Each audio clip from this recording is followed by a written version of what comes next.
Alright, for this first step, guys, what I did was, before I started recording, took the press out, lined it up on the desk here to see how it would fit.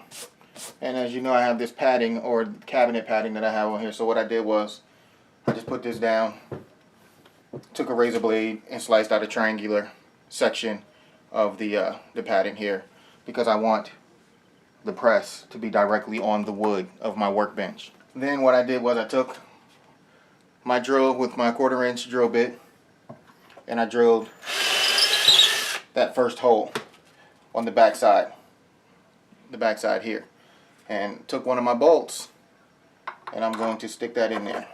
Alright, now this is just going to hold it in place for me to drill the other holes for the other two sides. And honestly, this thing is very, very straightforward. For the bolts, I just went down to Lowe's, purchased a couple nuts and bolts and some washers, different sizes, 1/2 inch, 1 inch. But for the bolts, what I did was I got 3 2.5 inchers and 3 3-inchers, just in case. Now the thickness of the board on the workbench is 2 inches. So 2.5 inches should be fine. It should give me enough threading on those bolts in order to bolt it down securely without any issue. But just in case, I purchased the 3 inchers just in case. Now this install is temporary. One thing I didn't order at the same time that the press was ordered was the mounting kit, the quick install mounting kit. You loosen a couple of bolts and you can actually remove the press from your bench and just have the plate there. So that's on its way. I ordered that a day or two later. I'll go through another process of installing that plate as well, because what my goal is not to leave this on the desk. Like I said, I drilled this pilot hole. Now I'm going to drill the other holes, make sure everything is lined up where I want it to be, and start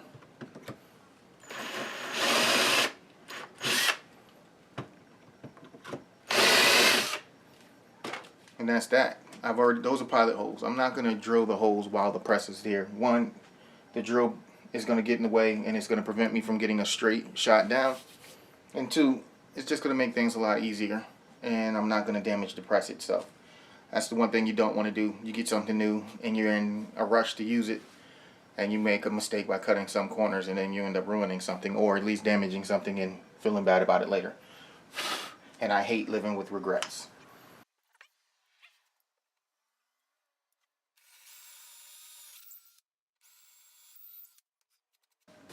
And one thing I'm going to do after I finish sizing everything up, lining everything up, and being happy with how it's going to be, just like when you're putting together a new firearm, you test fit everything, bolt it down, then take it up, and then I'll clean up everything. Get all of this shavings and everything out of here, because I want my workbench to be completely clean. I'm getting rid of all of the extra tools and stuff that are normally up here for my airsoft teching. That stuff is out of here.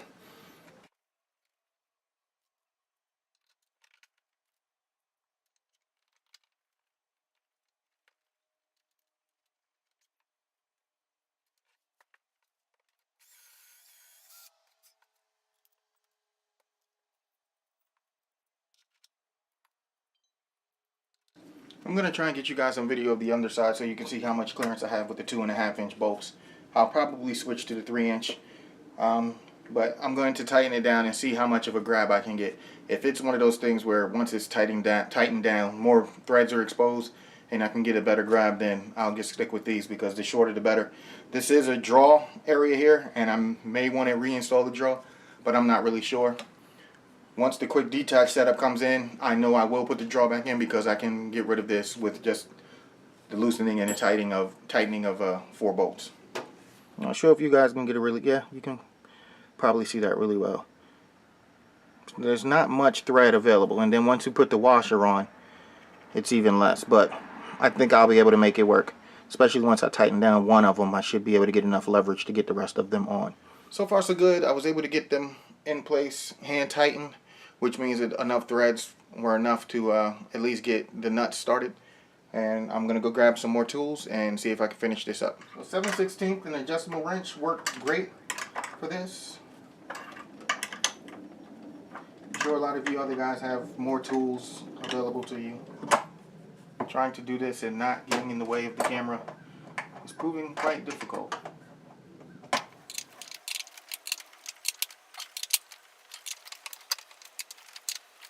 I use